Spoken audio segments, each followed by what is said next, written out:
ఎవడును నీ కిరీటమును అపహరింపకుండునట్లు నీకు కలిగిన దానిని గట్టిగా పట్టుకో. నీ బలం తక్కువే, నీ శక్తి కొంచెమే, అయినా పట్టు సడలకుండా ఇంకా గట్టిగా బిగించు. చివరి దినాల్లో మనం ఏం చేస్తామంటే లూజన్ అప్ అవుతాం. లూజన్ అప్ అవ్వద్దు, ఇంకా టైటన్ అప్ అవ్వండి. నేను త్వరగా వస్తున్నాను, నేను వచ్చేంత వరకు వచ్చుకో, నేను వచ్చేంత వరకు గట్టిగా పట్టుకొని ఉండు అని ప్రభు చెప్తున్నాడు.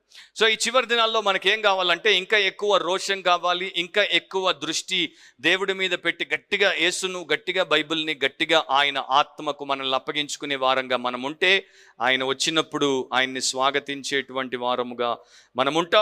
లేకపోతే అజాగరూకులముగా మనం ఉంటే యోహాను భక్తుడు, యోహాను రాసిన 2వ పత్రిక 8వ వచనంలో చెప్పినటువంటి పరిస్థితుల్లో పడతాం.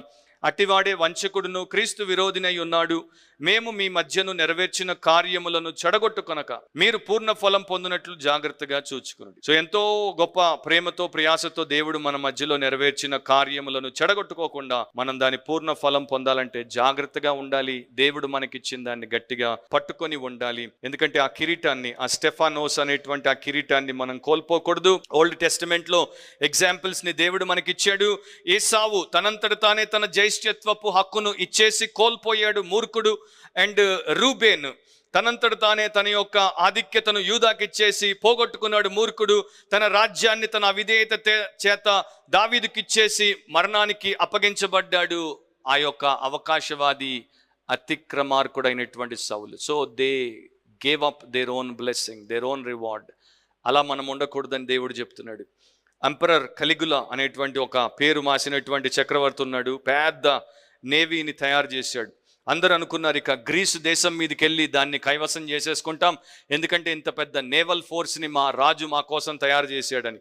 కానీ ఎవరు అనుకోలేదు ఆయన వారిని గ్రీసు దేశం మీదకి యుద్ధానికి పంపకుండా ఆయన వారిని సముద్రాలకు పంపించి అక్కడ ఉన్నటువంటి పెబ్బల్ స్టోన్స్ని, కాకల్ షెల్స్ని ఏరుకొని రమ్మని చెప్పాడు.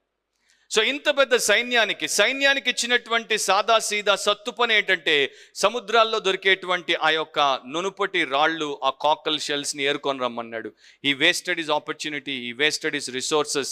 ఈ చివరి దినాల్లో మనం ఇంకా గట్టిగా పట్టు బిగించి దేవుడు మనకిచ్చిన బాధ్యతను బలముగా నెరవేర్చకుండా మనం కూడా లోక సంబంధమైనటువంటి చిల్లర పదార్థాలను ఏరుకునేటువంటి దాంట్లో ఉంటే మనం కూడా కలిగులలాగానే మిగిలిపోతాం. అందుకే యేసు మరలా ప్రకటన గ్రంథంలో చెప్తాడు, I'm coming soon, I'm coming soon, I'm coming soon. నేను త్వరగా వచ్చుచున్నాను. ప్రతిరోజు నీవు నిద్ర లేచి ప్రతిరోజు నీవు యేసుతో ఏం చెప్పాలంటే త్వరగా రమ్ము ప్రభు అయిన యేసు, come Lord Jesus, come soon అని నీవు చెప్పగలిగేటువంటి వ్యక్తిగా ఉండాలి.